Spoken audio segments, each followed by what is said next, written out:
Welcome to KGN academy. আজকে তোমাদের class 11-এর সমান্তর প্রগতির থিওরি এবং প্রবলেম নিয়ে আলোচনা করব। দেখো, সমান্তর প্রগতি কাকে বলে? এর আগের দিনে আলোচনা করেছি যে কতগুলো পদ যদি পরপর সাজানো থাকে, যে কোনো পদ তার পূর্ববর্তী পদের অন্তরফল সর্বদাই সমান হয়, তাহলে ওই পদগুলি সমান্তর প্রগতি বা অ্যারিথমেটিক প্রোগ্রেশনে আছে। এখানে দেখো, আমরা সাধারণ পদ আমরা এর আগের দিনে আলোচনা করেছি। এপি এর সাধারণ পদকে টিএন দ্বারা প্রকাশ করা হয়, সমান a plus n minus one to d. A হলো প্রথম পদ আর ডি হলো সাধারণ অন্তর। টিএনকে বলা হয় এনতম পদ। প্রথম পদ টি1 সমান কত? টিএন আমরা জানি কত, a plus n minus one to d. এনের জায়গায় 1 বসালে প্রথম পদ পাবো টি1 সমান এ প্লাস 1 মাইনাস 1। যে এনের জায়গায় 1 বসালে 1 মাইনাস 1 টু ডি সমান এ। দ্বিতীয় পদ পাবো টি2 সমান কত? এ প্লাস এনের জায়গায় 2 বসাও 2 মাইনাস 1 টু ডি সমান এ প্লাস ডি। তৃতীয় পদ কত হবে? টি3 সমান এ প্লাস 3 মাইনাস 1 সমান এ প্লাস 2 ডি ইত্যাদি। এরপর দেখো, সমান্তর প্রগতি প্রথম এন সংখ্যক পদের সমষ্টি নির্ণয় করব। সমান্তর প্রগতির প্রথম এন সংখ্যক পদের সমষ্টি আমরা নির্ণয় করার কৌশলটা দেখে নাও। দেখো, এন সংখ্যক পদের সমষ্টিকে এসএন দ্বারা প্রকাশ করা হয়। এসটা কি না? সামেশন, যোগফল, অর্থাৎ তাকে আমরা সামেশন দ্বারা বলি। তো সামেশনের আদ্যাক্ষর এস দ্বারা প্রকাশ করা হয়েছে। তাহলে এসএন হলো এন সংখ্যক পদের সমষ্টি। দেখো, এসএন সমান কত? প্রথম পদে প্লাস দ্বিতীয় পদে প্লাস ডি প্লাস তৃতীয় পদে plus 2d dot dot dot শেষ পদ যদি এল হয়, তার আগের পদটা নিশ্চয়ই এল মাইনাস ডি হবে, কারণ যে কোনো পদ তার আগের পদের অন্তরফল সমান। এ প্লাস ডি থেকে এ বাদ দিলে ডি হয়, এ প্লাস 2d থেকে এ প্লাস ডি বিয়োগ করলে ডি হয়। তাহলে এল তার আগের পদ এল মাইনাস ডি বিয়োগ করলে কত হয়? ডি হয়। এল মাইনাস ডি থেকে এল মাইনাস 2d বিয়োগ করলে ডি হয়। এই জন্য শেষ পদ এল, তার আগের পদ এল মাইনাস ডি, তার আগের পদ এল মাইনাস 2d। এরপর আমরা এসএনকে আবার ঘুরিয়ে আমরা লিখছি, দেখো উল্টিয়ে লিখছি। শেষ পদটাকে প্রথমে করছি আর প্রথম পদটাকে শেষে লিখছি। তাহলে আবার এসএন লিখলাম l plus l minus d plus l minus 2d dot dot a plus 2d plus a plus d plus a, অর্থাৎ শেষ পদকে প্রথম আর প্রথম পদকে শেষে লিখেছি। লিখে আমরা যোগ করছি। যোগ করলে কি হয়? দেখো, যোগ করলে দেখো এসএন প্লাস এসএন সমান 2SN, A plus l, A D কেটে যাবে এ প্লাস এল, এ 2d মাইনাস 2d কেটে যাবে কত? A plus l dot dot dot কত আসবে? লাস্টেও a plus l, a plus l, a plus l, a plus l, এরকম কতগুলো পদ আছে না? এন সংখ্যক পদ। তাহলে n into a plus l হয়ে যাবে। তাহলে এসএন সমান আমরা কত পেলাম? এসএন সমান এন বাই 2, এ 2টা নেমে গেল, n by 2 into a plus l. A হলো প্রথম পদ প্লাস এল হলো শেষ পদ, অর্থাৎ এন সংখ্যক সমান্তর প্রগতির সমষ্টি সমান এন বাই 2 মানে পদ সংখ্যা বাই 2 ইন্টু প্রথম পদ প্লাস শেষ পদ। এটা সূত্র হিসেবে মনে রাখবে। এবারে এলকে শেষ পদ বলে যাহা এনতম পদ, অর্থাৎ এনতম পদের শেষ পদ সেটাই হলো এল। সেটা সমান আমরা জানি টিএন সমান a plus n minus 1 to d. এই এলের জায়গায় আমরা যদি এই a plus n minus 1 d বসিয়ে দিই, তাহলে আমার আসবে এসএন সমান n by 2 into a plus l সমান এন বাই 2 এ প্লাস এলের জায়গায় বসাচ্ছি আমরা a plus n minus 1 to d সমান n by 2 into 2a plus n minus 1 d. অতএব তোমরা দুটো সূত্র হিসেবে মনে রাখবে। সমান্তর প্রগতির সমষ্টি এসএন সমান n by 2 into a plus l, আর এসএন সমান n by 2 into 2a plus n minus 1 into d. A হলো প্রথম পদ, ডি হলো সাধারণ অন্তর, এন হলো মোট পদ সংখ্যা।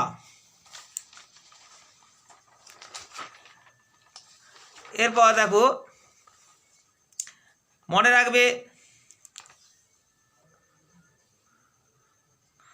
মনে রাখবে এন সংখ্যক স্বাভাবিক সংখ্যার সমষ্টি 1 plus 2 plus 3 plus dot dot N.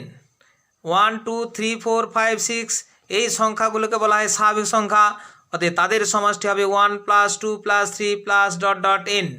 n সংখ্যক স্বাভাবিক সংখ্যার সমষ্টি সমান n × n + 1/2। 2 নম্বর মনে রাখবে n সংখ্যক স্বাভাবিক সংখ্যার বর্গের সমষ্টি। স্বাভাবিক সংখ্যা হচ্ছে 1 2 3 4 ইত্যাদি, তাদের বর্গ হলো 1 স্কোয়ার 2 স্কোয়ার 3 স্কোয়ার, তাদের সমষ্টি।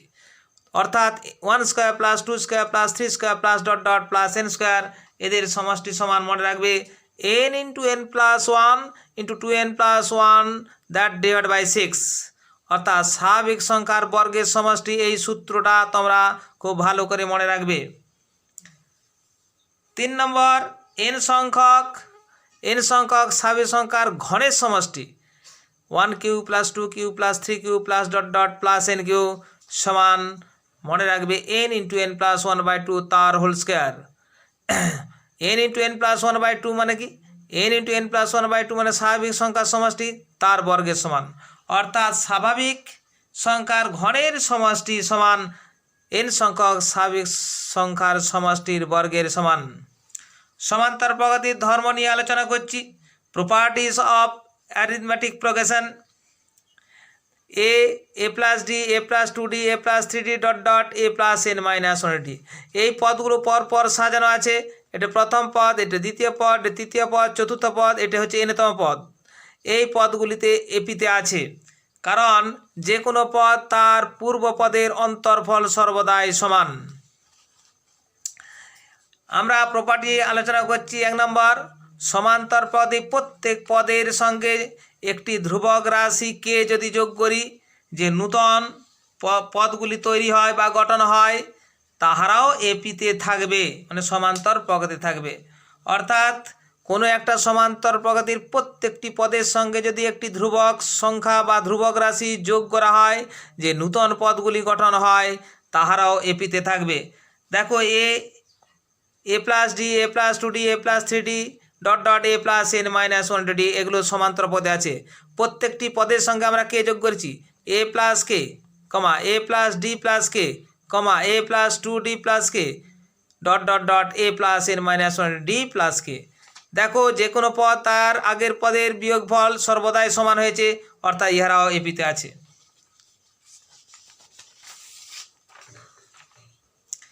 2 নম্বর প্রপার্টি দেখো। 2 নম্বর প্রপার্টি আলোচনা করছি। সমান্তর পদে প্রত্যেকটি পদ থেকে একটি ধ্রুবক রাশি বিয়োগ করলে যে নূতন পদগুলি গঠন হয় তাহারাও সমান্তর প্রগতি থাকবে বা এপিতে থাকবে। যেমন a - k, a + d - k, a + 2d - k ... a + n - 1d - k। দেখো যে কোনো পদ তার আগের পদের বিয়োগ করলে কত হয়? d হচ্ছে। a + 2d - k থেকে a + d - k বিয়োগ করলে কত হয়? d হবে। অর্থাৎ বিয়োগ ফলগুলো সর্বদাই সমান। যে কোনো পদ তার আগের পদের অন্তর্ফল সর্বদাই সমান হয়েছে, অর্থাৎ এই পদগুলো যে সাজানো আছে পরপর এরাও সমান্তর প্রগতিতে আছে। 3 নম্বর প্রপার্টি আলোচনা করছি। দেখো সমান্তর প্রগতির প্রত্যেকটি পদের সঙ্গে একটি ধ্রুবক রাশি যদি গুণ করা হয়, গুণ করলে যে নূতন পদগুলি গঠন হয় তাহারাও এপিতে থাকবে, যার সাধারণ অন্তর হবে প্রদত্ত এপি এর সাধারণ অন্তরের কে গুণ। যেমন দেখো a + d a + 2d ... a + 3d ... a + n - 1d এরা এপিতে আছে। এবার প্রত্যেকটি পদের সঙ্গে কে গুণ করছি? a কে, a + d এর সঙ্গে কে, a + 2d × k, a + 3d × k। আমরা গুণ করে দেখতে পাচ্ছি যে এরাও এপিতে আছে। দেখো a + d × k - a k কত? dk, a + 2d × k - a + d × k কত হবে? dk। অর্থাৎ বিয়োগফল যে কোনো পদ তার আগের পদের অন্তর্ফল সর্বদাই সমান, সেটা ডিকে এর সঙ্গে সমান হচ্ছে। অর্থাৎ এই সমান্তর প্রগতির সাধারণত যে ডি ছিল তার কে গুণ হয়েছে সাধারণত ডিকে।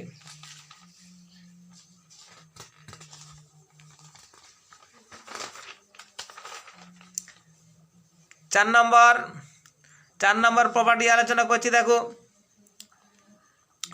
কোনো সমান্তর প্রগতি প্রত্যেকটি পদকে একটি ধ্রুবক রাশিকে দিয়ে ভাগ করলে যে নূতন প্রগতি হয় তাহারাও এপিতে থাকবে, যার সাধারণ অন্তর হয়ে যাবে ডি বাই কে।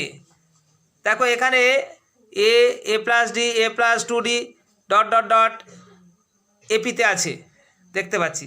আমি প্রত্যেকটি পদকে কে দিয়ে ভাগ করেছি। দেখো a by k comma a plus d by k, a plus 2d by k ইত্যাদি, এরাও এপিতে থাকবে। কারণ a plus d by k minus a k কত d by k, a plus 2d by k minus a plus d by k কত d by কে, অতএব এরাও এপিতে আছে। এরপর আমরা আলোচনা করব সমান্তরীয় মধ্যক বা অ্যারিথমেটিক মিন কাকে বলে। দেখো এ বি সি এরা এপিতে আছে, তাহলে সংজ্ঞা অনুযায়ী কি এপির সংজ্ঞা কি বলেছি না, যে কোনো পদ তার পূর্ব পদের অন্তর্ফল সর্বদাই সমান, অর্থাৎ বি মাইনাস এ দ্বিতীয় পদ মাইনাস প্রথম পদ সমান তৃতীয় পদ মাইনাস দ্বিতীয় পদ। সংজ্ঞা জানি বি মাইনাস এ সমান সি মাইনাস বি, অর্থাৎ এ মাইনাস বিটা বামে আনলে 2b সমান এ প্লাস সি, অর্থাৎ তিনটি পদ যদি এপিতে থাকে তবে মধ্যম পদের দ্বিগুণ, এটা মাঝের পদ, এ বিটা হলো মাঝের পদ বা মধ্যক, তাহলে মধ্যক পদের দ্বিগুণ সমান প্রান্ত দুটির যোগফলের সঙ্গে সমান। এই বিকে বলা হয় অ্যারিথমেটিক মিন বা সমান্তরীয় মধ্যক।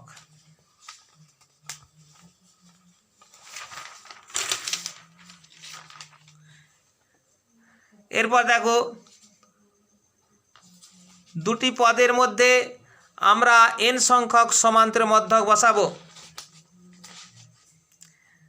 দেখো এ আছে প্রথম পদ আর বি হচ্ছে শেষ পদ, মাঝখানে n সংখ্যক অ্যারিথমেটিক মিন আছে, সমান্তরাল মধ্যক আছে। মোট পদের সংখ্যা কত হবে, মাঝখানে n সংখ্যক পদ আছে আর প্রান্তে দুটো, তাহলে মোট পদের সংখ্যা হবে n প্লাস 2। তাহলে n প্লাস 2তম পদ মানে tn প্লাস 2 হচ্ছে, সেটা হলো বি পদ। তাহলে tn সূত্র আমরা জানি a plus n minus 1/d, তাহলে a হচ্ছে প্রথম পদ প্লাস n বলতে এখানে n plus 2 minus 1 into d, এখান থেকে আমরা d এর মান পেয়েছি b minus a by n plus 1। এখানে a হলো প্রথম পদ, d হলো সাধারণ অন্তর, তাহলে প্রথম মধ্যক হবে t2, এ হলো প্রথম পদ, তাহলে দ্বিতীয় পদ হবে প্রথম মধ্যক, তাহলে প্রথম মধ্যক t2 সমান a প্লাস ডি, সমান a প্লাস ডি এর মান বসিয়ে দিলাম b minus a by n plus 1। দ্বিতীয় মধ্যক হবে t3 সমান a প্লাস 2d সমান a প্লাস 2 ইন্টু ডি এর মান বসিয়ে দিলাম, এরকম ডট ডট ডট হয়ে গেল। এবারে nতম মধ্যক হবে কত না, nতম মধ্যক হবে n প্লাস 1তম পদ a প্লাস nd সমান a plus n into D এর মান বসিয়ে দেওয়া হলো। এরপর n সংখ্যক সমান্তরীয় যে মধ্যক সেগুলির সমষ্টি কত হবে না, প্রথম মধ্যক a প্লাস ডি, দ্বিতীয় মধ্যক a plus 2d dot dot nতম মধ্যক a প্লাস nd, তাদের যোগফল n বাই 2 প্রথম পদ প্লাস শেষ পদ সমান n by 2 into 2a plus n plus 1/d। আজকে এখানেই সমাপ্ত করছি। এর পরের পার্টে আমরা সমান্তর প্রগতির প্রবলেম নিয়ে আলোচনা করব।